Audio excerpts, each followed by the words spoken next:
I'm assuming that you've heard of the 80-20 approach when it comes to your nutrition, but maybe you're kind of like scared of it or you're unsure of what that even means. I know I've had people talk to me about like, well, what does that look like? Because they're very much numbers people.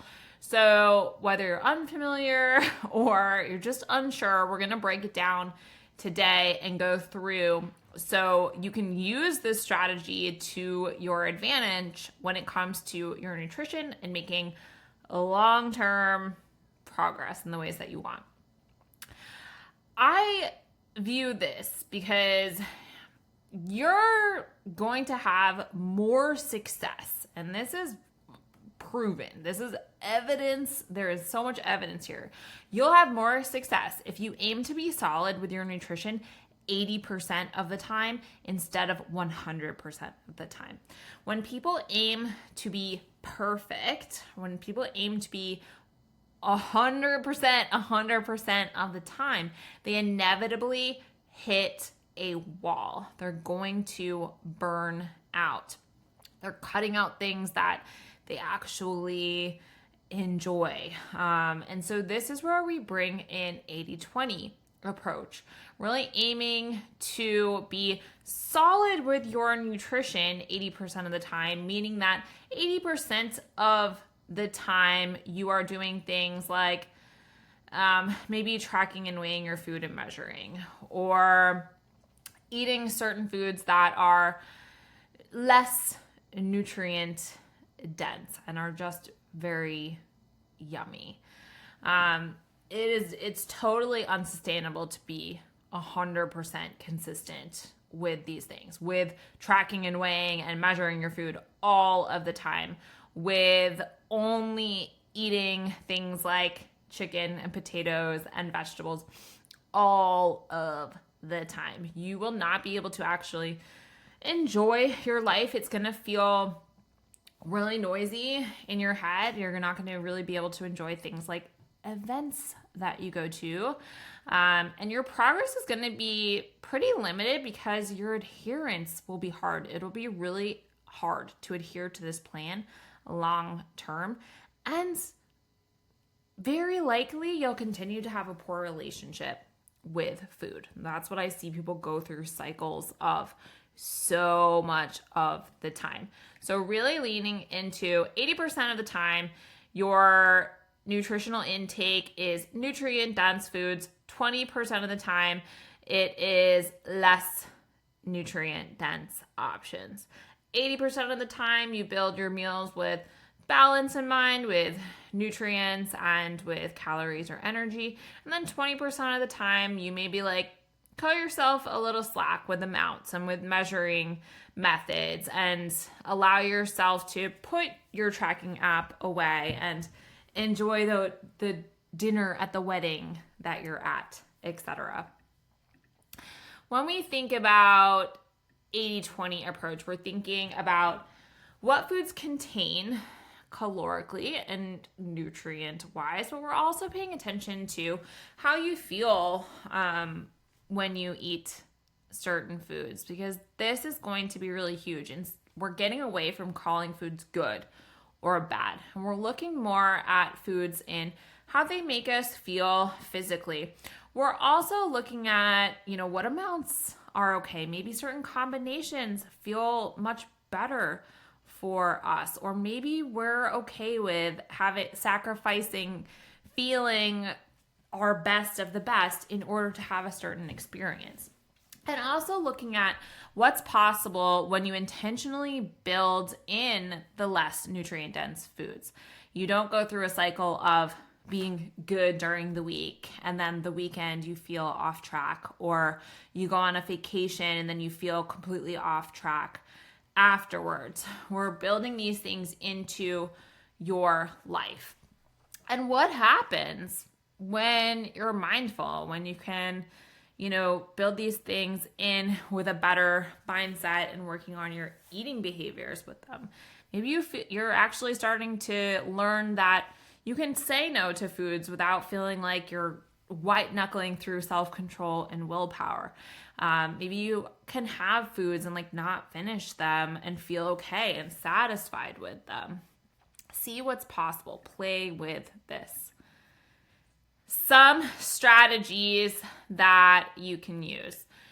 So if you're going out into like a day, or you have an event on a day, let's just say, you're going to prioritize protein, fibers, and micronutrients. This is going to look different, by the way, in different situations. So prioritizing protein, fiber, and micronutrients as much as possible, because we know that those things help us feel good. They're beneficial for our well-being. They're also beneficial in helping us feel satiated, a little bit more full and satisfied.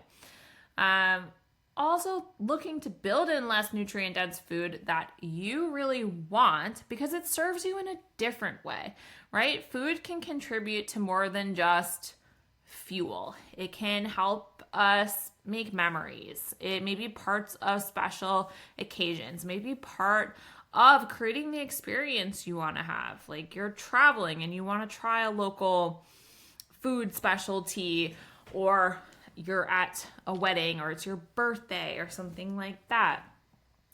Don't put things off limits and don't restrict them.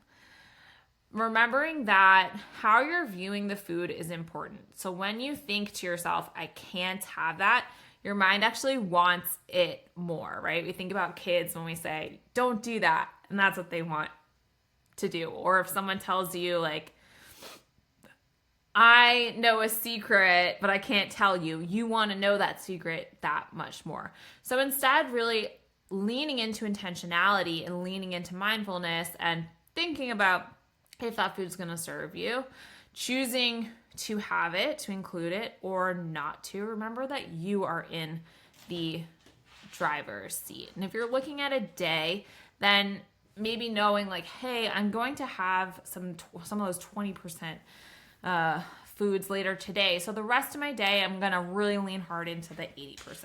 We'll talk about this in a minute. But figuring out your give and your take, what works for you. You know, maybe sometimes this is, you are wanting to focus on body composition and losing body fat. And a way that you can approach something like this is, let's say you go out to dinner and you're like, you know what, for my meal, I'm just going to get like something pretty regular. This event is special enough for me, just going out to dinner with my friends. So I'm going to get something like some chicken and some vegetables and a potato on the side. I really want dessert, so that's what I want to have. And I'm going to forego getting the pizza and the wine, and I'm going to get the dessert and really enjoy that. And also just not letting that derail you. Remembering that you chose that. This is totally, totally okay. And then moving forward from it. And mindfully eating those things, especially the foods that are in that 20% area, the foods that are just really, really yummy, are very easy to eat a lot of. So remembering that if you're going to choose to have these things, you're going to enjoy the heck out of them, right? Sit mindfully, eat them. If you want the resource on mindfulness, comment or reach out to me and I'll send it your way. Pay attention to where your fullness is at and honor those cues. If you're feeling really, really hungry, remembering that if your body is feeling actually really hungry, then going straight to a 20% type of food, like going to get chips, for example, is not going to be satiating for you, and it'll be really easy to overeat. So making sure that you do have something like protein or a fiber-rich food if you're feeling really hungry, especially if you're going to want to add in something like chips. If you're craving chips, add them in, but also eat them with a protein and maybe some fiber or some healthy fats, something like that, a little bit more balanced. And strategies to think about when it comes to the 20% food, so we don't go overload and like skew those percentages big time. So pre-planning in these things most of the time is a really, really beneficial strategy, like I just talked about with that dinner out, let's just say. So we can reverse engineer, and this works if you're tracking or if you're not tracking your macros. If you're going to go out to dinner with some of your friends, you're going to get dessert. You know you want dessert. You're going to get a piece of cake. So you know that cake, when you look at it, that cake is carbohydrates and it is fats. And I like to look at macronutrients and fiber and micronutrients as buckets. This is really helpful because you can look at, each one has a bucket, and you want those buckets to be full at the end of the day. You don't want like your protein bucket to be really, really low. If you're working on something like weight loss, fat loss, you don't want that calorie bucket to be overflowing. So looking at, okay, if I'm going to have cake, then I'm going to put some balls into my carbohydrate and my fat bucket, and be honest with, how many balls go into that.